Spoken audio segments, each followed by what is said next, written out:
Hello everyone, this is POW Ponder on Weather. In this update, we're going to be talking about some dangerous flash flooding, a squall line, and damaging winds. So if you do like weather-related content, please subscribe to my channel as I will upload daily updates to keep you ahead of the storm. So let's get right to it. This is the overall satellite picture for this morning, July the 23rd. What we're looking at here, we had the broad trough out here in the southeast. That is fishtailed off the coastline here, off the southeast coast. That's going to meander around that region for several days, but eventually I do feel it's going to come back and spread some heavier precipitation off into the coastline regions. But we've got this active monsoon out here in the deserts. Man, it's going to be really dangerous tonight and getting into the weekend for this area with some dangerous flash flooding potential. But we also have this feature up here into the Dakotas that's going to spread some severe weather and a squall line. They're going to be traversing southeast. That's going to spread that severe weather all the way down into parts of the Ohio Valley, getting into parts of the mid-Atlantic states as we go through the weekend and into Monday time frame. So let's take a look at the overall hazard map. What's standing out is we don't have any excessive heat warnings. So as the ridge has come down a little bit, we just have those red flag warnings. The heat advisories is spread further east. Now we're seeing sporadic pop-ups of heat advisories into parts of Minnesota, getting into southern Iowa, getting into northern parts of Missouri here, and some pretty high heat indexes down here to the south where they've been dealing with all those heavier rains with the sun. Man, it cranks that feels like temperature really up. But then we also, again, we have that flash flood watch into parts of Arizona, New Mexico, getting into Colorado and southern Utah. And we've got a dangerous flash flooding setup to come, but I'll show you here in a little bit. But here's the latest HRRR guidance for today, which shows you where the thunderstorms could be over the next 18-hour time span. There's that broad trough out here into the southeast. That's spreading that precipitation into Florida. So you're probably going to be getting some heavier rains, especially off the east coast here of Florida here. But that's going to be spreading, picking up some of that Gulf moisture and spreading just on the coastal regions, which you've seen a lot of rain. That's why you're just been getting impacted from these systems, because the Gulf is just prime for business. But man, the active monsoon is alive and well, and it's going to be spreading some very heavy rain today into Arizona, parts of New Mexico, getting into Colorado. And then there's that severe weather we're going to highlight as well off into the Dakotas, and that'll spread into Minnesota, getting into parts of Wisconsin as we go through the afternoon into the evening hours.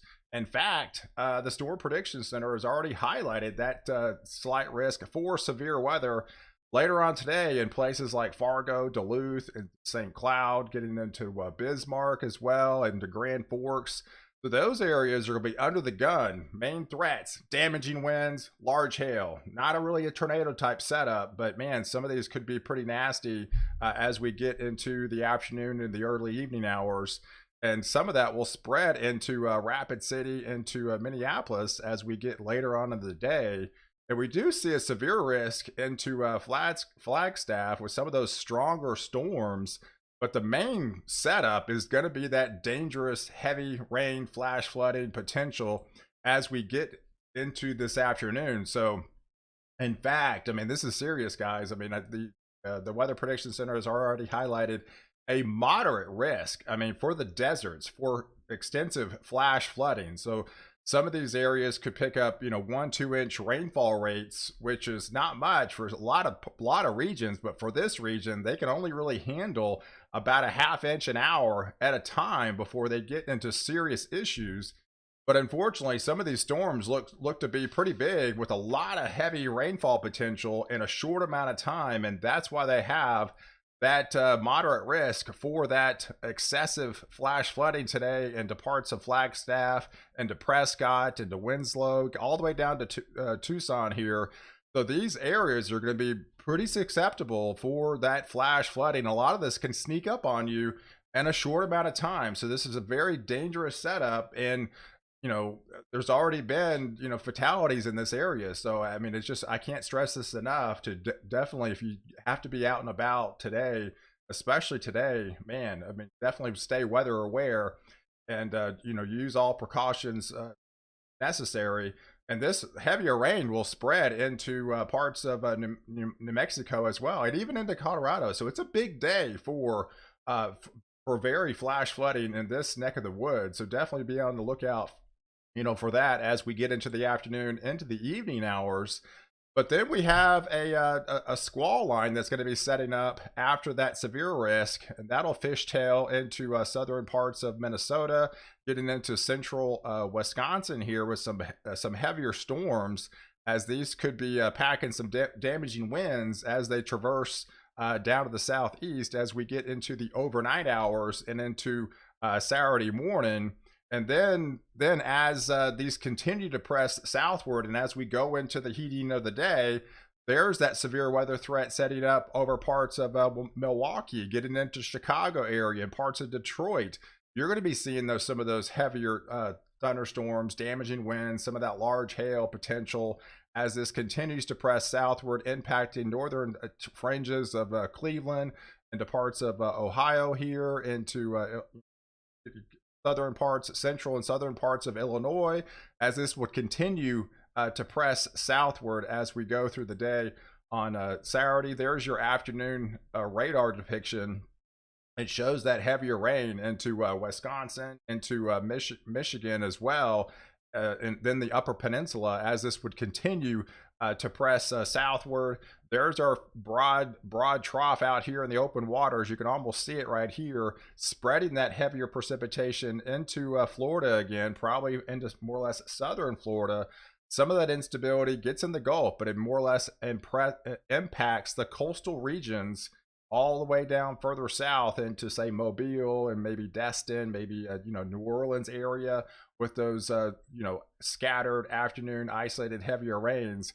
And then even Saturday, the setup still pretty severe for flash flooding into the deserts here, into parts of Phoenix and Tucson again, where they have that slight risk. I mean, even a slight risk can bring excessive rain, especially compounding what you're going to be seeing the day before. So it's a nasty monsoon coming up this weekend for that region, as that has a high potential for some severe flash flooding in that area. And you can see there's that marginal risk of excessive rain as this culprit of that broad surface low out here in the open waters.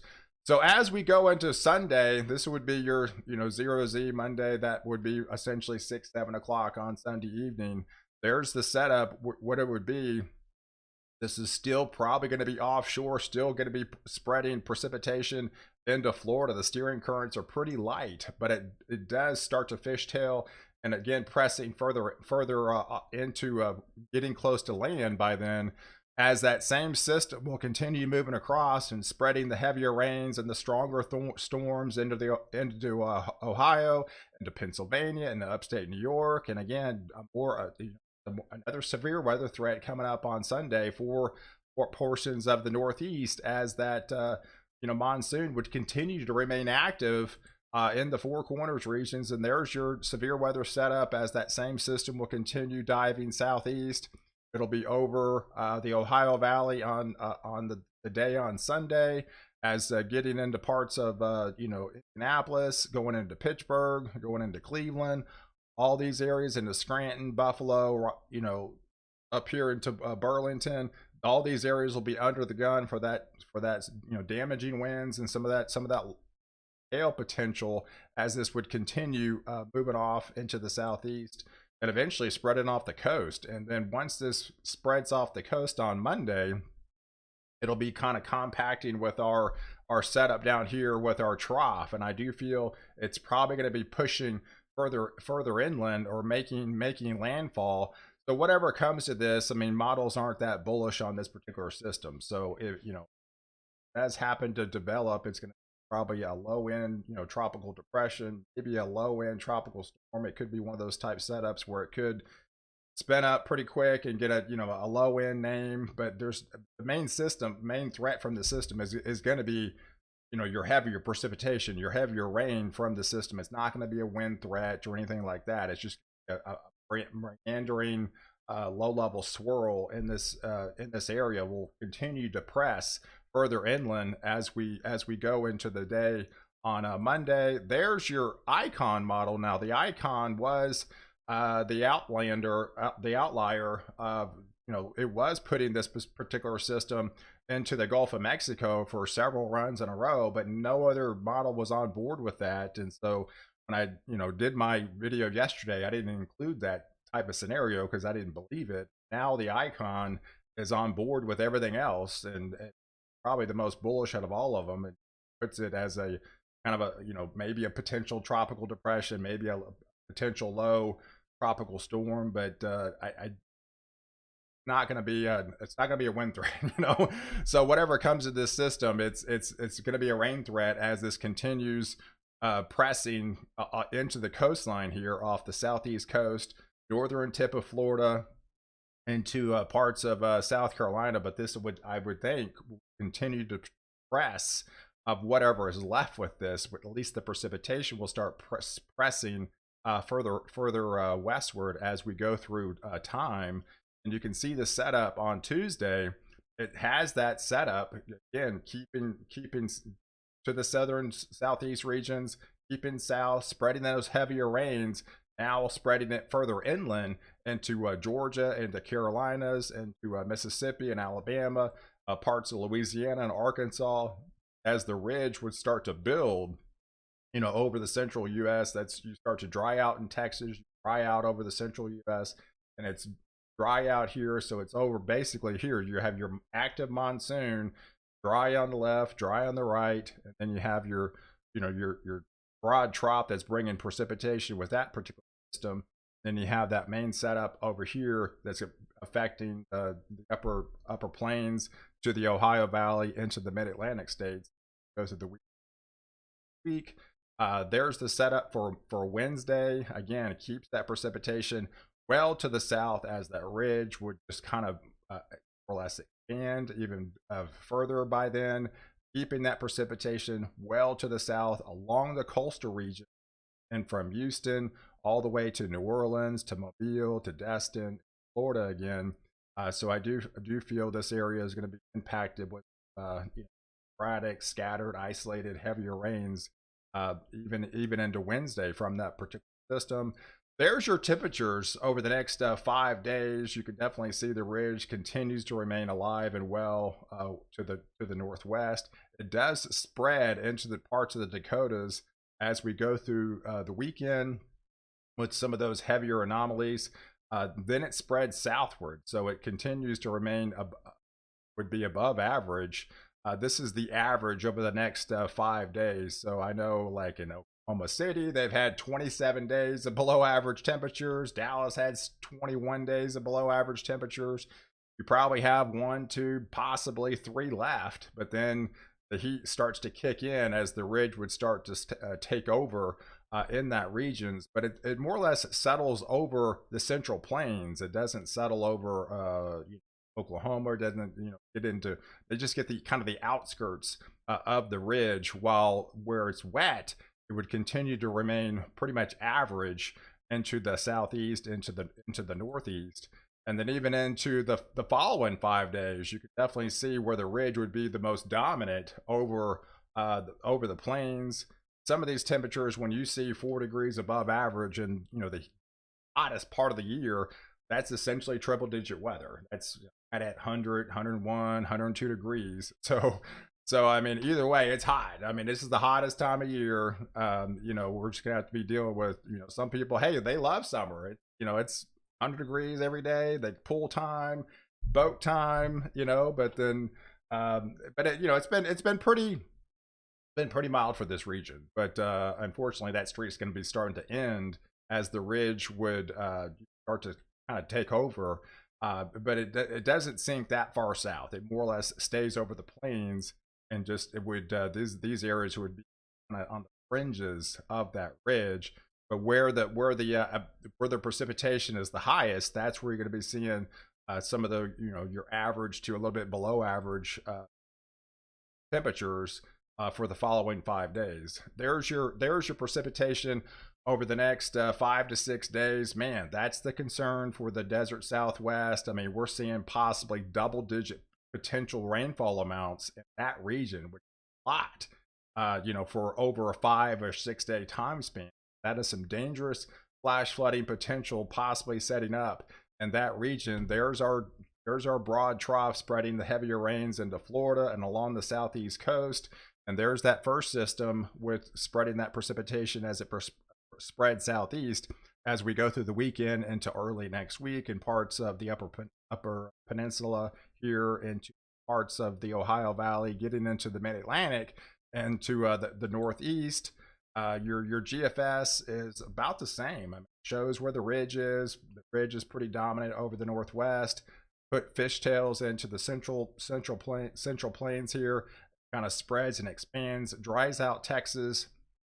Where you get that broad trough, that's where you're going to be seeing some of those heavier rains from essentially from Louisiana all along the southeast coast.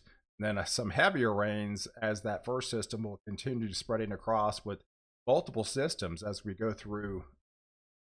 So, hey, I appreciate you guys watching. Do like this video and definitely leave your comments below. And don't forget to subscribe to my channel to catch the latest update where I protect you before